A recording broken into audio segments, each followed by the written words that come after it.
Pergi ke SMO, DIY dan kedai buku Banggu untuk mencari bahan untuk BBM. Sekarang pukul 1.47, 1.50 baru boleh keluar daripada IBG. Ayo. Sekarang kita dalam perjalanan untuk ke SMO untuk membeli barang BBM. Ayo.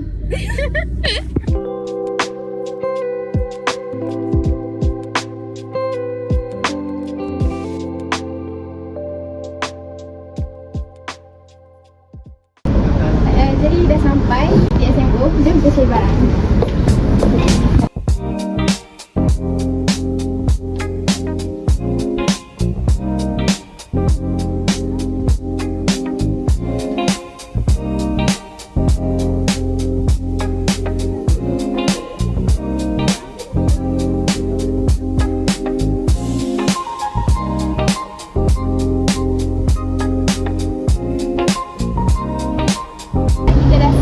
Dekat SMO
syarat bagi kemahiran membaca.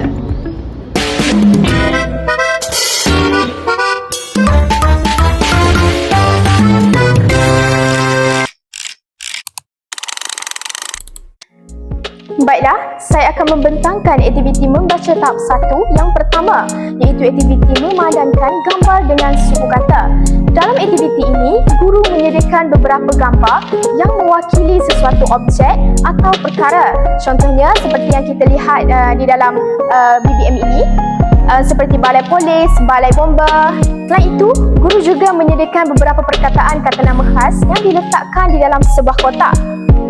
Di sini saya meletakkan di dalam sebuah cawan, iaitu ada papan tanda seperti ini, dan murid akan meletakkan papan tanda ini di kawasan ataupun di bangunan yang sama dengan kerjaya yang mereka baca ini. Seterusnya, sebelum aktiviti ini dilakukan, guru perlu menyatakan apa itu kata nama khas. Kata nama khas ialah perkataan yang digunakan untuk menyebut nama khusus bagi orang, tempat, haiwan atau benda. Jadi, kata nama khas ini biasanya ditulis dengan huruf besar pada pangkal perkataan. Okey, kita boleh lihat contoh yang saya sertakan ini. Polis. Huruf P besar. Dia dimulai dengan huruf besar. Murid akan diminta mengambil perkataan di dalam cawan ini dan memadankannya dengan gambar yang sesuai. Sebagai contoh, seperti saya ambil polis, dan murid akan melihat di dalam BBM ini di manakah balai polis, dan di sini kita nampak ada seorang anggota polis, dan murid akan meletakkan papan tanda ini di depan anggota polis tersebut. Dan ini dapat menandakan bahawa murid ini faham apa itu kata nama khas, dan murid ini mengetahui bahawa balai polis semestinya dihuni oleh anggota-anggota polis. Baiklah, saya akan menunjukkan demo bagaimana aktiviti ini dapat dijalankan kepada murid-murid. Yang pertama, murid-murid akan diarah untuk mengambil satu perkataan daripada cawan ini dan mereka membaca apa perkataan yang mereka dapat. Seperti yang saya dapat ini adalah perkataan bomba. Jadi, apabila murid melihat perkataan bomba ini, mereka sudah tahu bahawa perkataan ini perlu diletakkan di balai bomba, dan mereka sudah nampak ada pegawai bomba di sini, dan mereka akan mencucuk papan tanda ini di depan balai bomba seperti ini. Begitu. Jadi, aktiviti ini dapat dijalankan secara berkumpulan, di mana murid-murid dapat mengambil seorang satu papan tanda ini dan mereka akan mencucuk di dalam bahan bantu mengajar ini. Dan ini menambahkan lagi ilmu pengetahuan mereka berkaitan dengan kerjaya di Malaysia. Aktiviti ini bertujuan untuk membantu murid memahami struktur perkataan. Melalui aktiviti ini, murid dapat melihat bagaimana perkataan itu membentuk sesuatu perkataan yang bermakna. Selain itu, aktiviti ini juga dapat meningkatkan kemahiran membaca murid kerana mereka perlu mengenal dan menyebut perkataan dengan betul sebelum memadankan dengan gambar yang sesuai.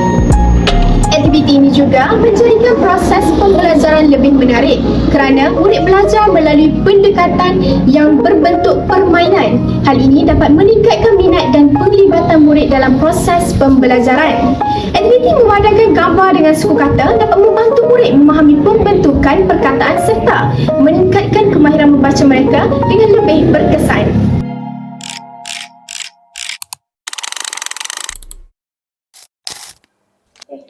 Wah, sungguh menarik aktiviti yang dilaksanakan oleh Cikgu Husna sebentar tadi. Jadi, kita akan teruskan kepada aktiviti yang kedua.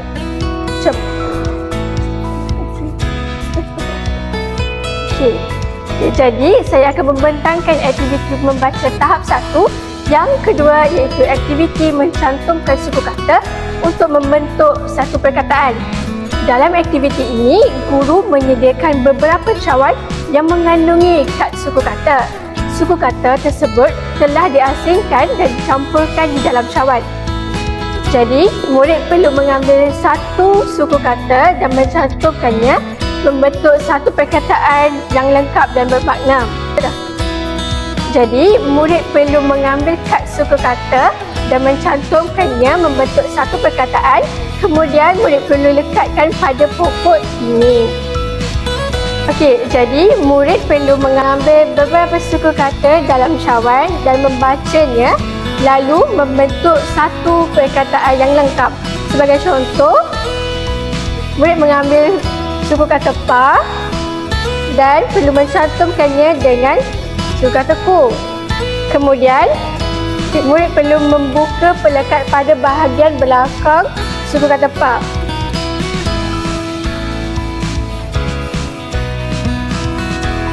Kemudian, murid perlu melekatkan pada pokok yang disediakan. Dan, murid perlu mengambil pasangan suku kata perkataan tersebut. Sama seperti tadi, kita perlu mengoyakkan pelekat pada bahagian belakang suku kata yang telah diletakkan oleh guru. Kemudian, diletakkan di tepi suku kata tadi. Jadi membentuk satu perkataan yang lengkap, iaitu paku. Jadi di sini kita dapat lihat kita dapat mengasah fikiran murid untuk berfikir secara lebih kritis, di mana murid perlu menggabungkan suku kata yang berbeza membentuk satu perkataan yang lengkap. Aktiviti ini membantu murid memahami cara suku kata digabungkan untuk membentuk satu perkataan. Murid juga dapat meningkatkan kemahiran membaca kerana mereka perlu menyebut dan mengenal pasti suku kata yang sesuai sebelum mencantumkannya. Selain itu, aktiviti ini juga dapat mengembangkan perbendaharaan kata murid. Apabila murid berjaya membentuk sesuatu perkataan, mereka secara tidak langsung dapat mengenal perkataan baharu. Aktiviti ini juga dapat menggalakkan murid berfikir secara aktif kerana mereka perlu memilih dan mencantumkan suku kata yang betul untuk menghasilkan perkataan yang lengkap. Selain itu, aktiviti mencantumkan suku kata ini dapat membantu murid meningkatkan kemahiran membaca serta memahami pembentukan perkataan dalam bahasa Melayu.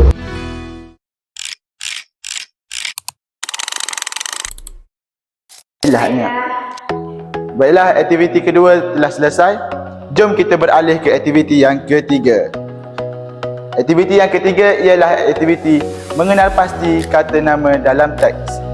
Baiklah, dalam aktiviti ini, guru menyediakan teks bacaan yang dicetak dan diedarkan kepada murid. Murid diminta membaca teks tersebut dengan teliti. Selepas itu, murid perlu membulatkan kata nama yang terdapat dalam teks tersebut. Contohnya, jika terdapat perkataan seperti guru, sekolah, buku atau murid, murid perlu mengenal pasti dan membulatkan perkataan tersebut. Baiklah, kita beralih kepada contohnya. Murid akan diberikan teks ni, iaitu kita lihat pada teks yang pertama, ibu membeli buah dan sayur di pasar pada waktu pagi. Kemudian, ibu memasak makanan di dapur. Murid akan melihat teks ini dan mencari di manakah kata nama am. Murid akan lihat pada perkataan yang pertama, iaitu ibu. Ibu merupakan kata nama am. Jadi murid akan bulatkan di perkataan ibu. Baiklah, murid akan lihat di sebelah perkataan ibu pula, iaitu perkataan membeli. Membeli bukan kata nama am. Malahan membeli merupakan kata kerja. Jadi murid akan beralih ke sebelah perkataan membeli, pergi kepada perkataan buah. Buah merupakan kata nama am. Jadi murid akan bulatkan perkataan buah. Baiklah, aktiviti ini dapat meningkatkan pemikiran kognitif murid dan membantu murid untuk menganalisis dengan tepat di manakah kata kerja, di manakah kata nama am. Jadi yang kita fokuskan ialah kata nama am. Aktiviti ini bertujuan untuk membantu murid memahami penggunaan kata nama dalam ayat. Selain itu, murid juga dapat meningkatkan pemahaman terhadap struktur ayat dalam bahasa Melayu. Melalui aktiviti ini, murid juga dilatih untuk membaca secara teliti dan memahami kandungan teks. Hal ini penting kerana kemahiran membaca bukan sahaja melibatkan sebutan perkataan, tetapi juga pemahaman terhadap makna dan fungsi perkataan dalam ayat. Selain itu, aktiviti ini juga dapat membantu murid meningkatkan kemahiran tata bahasa kerana mereka dapat mengenal pasti jenis perkataan yang digunakan dalam suatu ayat. Kesimpulannya, aktiviti mengenal pasti kata nama dalam teks dapat membantu murid meningkatkan kemahiran membaca serta memahami penggunaan tata bahasa dalam bahasa Melayu.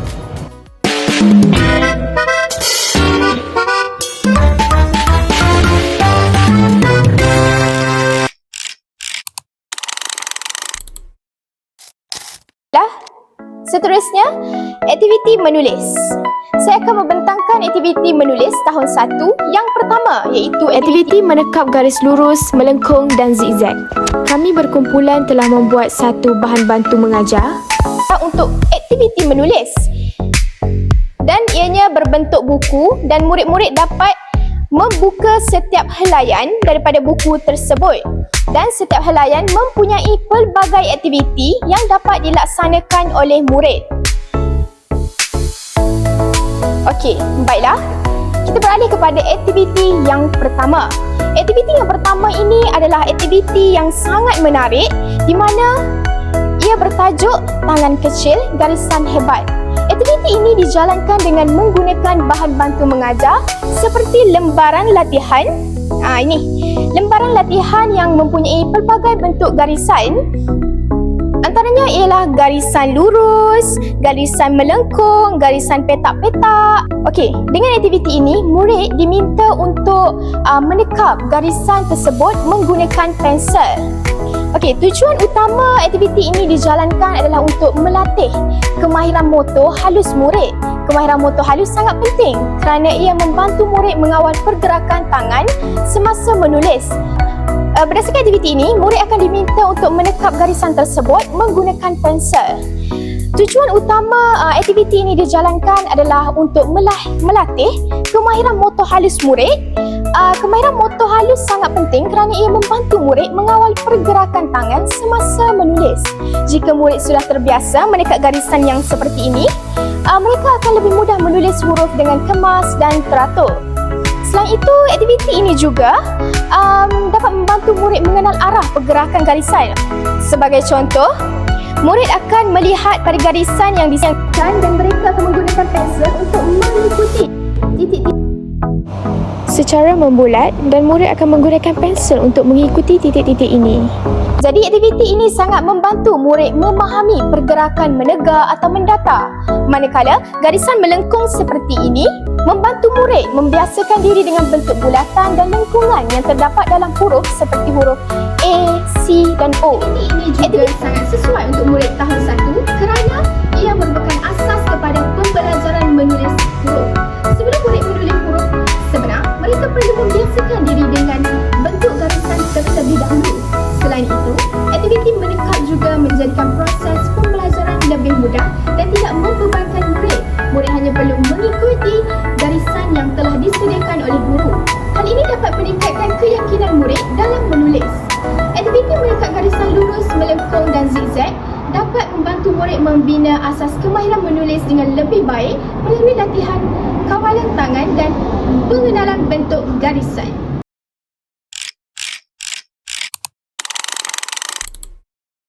Ada. Hebat sungguh aktiviti pertama tadi ya. Sekarang ni kita akan masuk kepada aktiviti yang kedua yang bertajuk huruf ajaib dengan tali. Jadi, dalam aktiviti ini, guru menyediakan satu papan yang mempunyai beberapa paku yang disusun mengikut bentuk huruf. Murid kemudiannya akan menggunakan tali untuk menyuai atau melilit pada paku tersebut sehingga membentuk huruf yang lengkap. Jadi aktiviti ini merupakan satu bentuk pembelajaran secara kinestetik, iaitu murid belajar melalui pergerakan dan sentuhan. Dengan cara ini, murid dapat melihat dan merasai sendiri bentuk huruf yang dipelajari. Selain itu, aktiviti ini juga membantu murid mengenal bentuk huruf dengan lebih jelas. Apabila murid melilit tali mengikut susunan paku, mereka dapat memahami struktur dan bentuk huruf dengan lebih baik. Jadi baiklah, hari ini saya akan tunjukkan cara penggunaan bahan ini dalam aktiviti di kelas.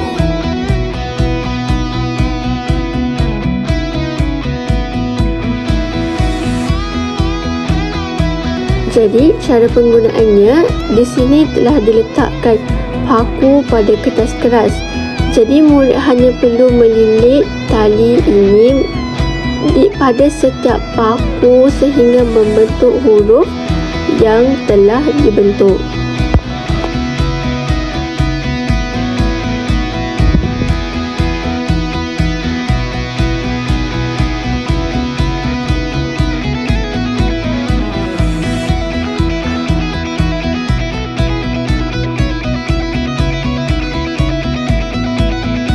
Okey, jadi murid dapat melatih pergerakan tangan mereka membentuk huruf dengan betul. Di sini kita dapat lihat kita sudah membentuk huruf Z. Aktiviti ini juga dapat meningkatkan koordinasi mata dan tangan. Murid perlu memberi tumpuan semasa melilit tali pada paku supaya bentuk huruf yang dihasilkan kelihatan betul dan kemas. Di samping itu, penggunaan bahan bantu mengajar seperti papan paku dan tali menjadikan proses pembelajaran lebih menarik dan menyeronokkan. Murid tidak hanya menulis menggunakan pensel tetapi juga terlibat secara aktif dalam membentuk huruf. Aktiviti membentuk huruf menggunakan paku dan tali dapat membantu murid mengenal huruf dengan lebih berkesan serta meningkatkan minat mereka terhadap aktiviti menulis.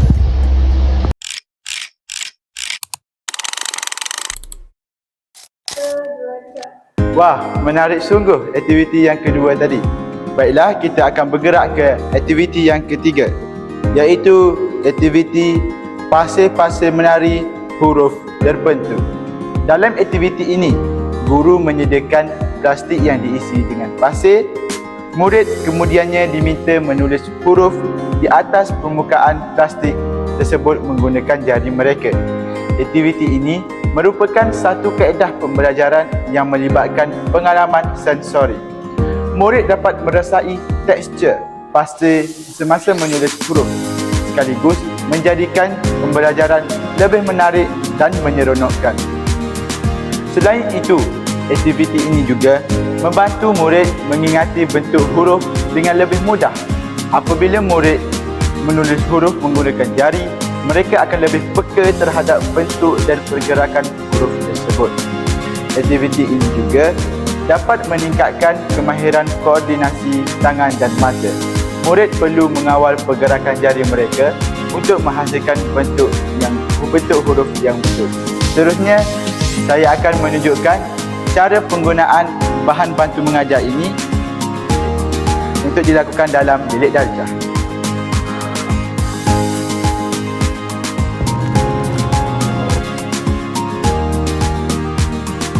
Akan memilih huruf yang hendak ditulis. Sebagai contoh, huruf L. Murid akan tutup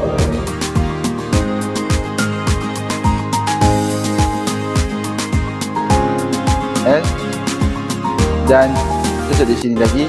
Ini akan meningkatkan lagi tahap imajinasi murid. Merasa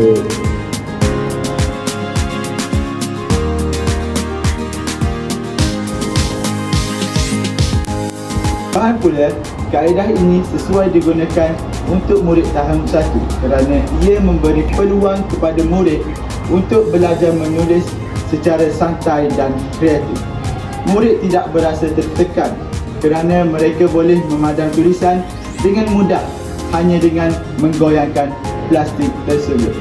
Kesimpulannya, aktiviti menulis huruf di atas pasir dalam plastik dapat membantu murid mengenal huruf dengan lebih berkesan melalui pengalaman pembelajaran yang menyeronokkan dan interaktif.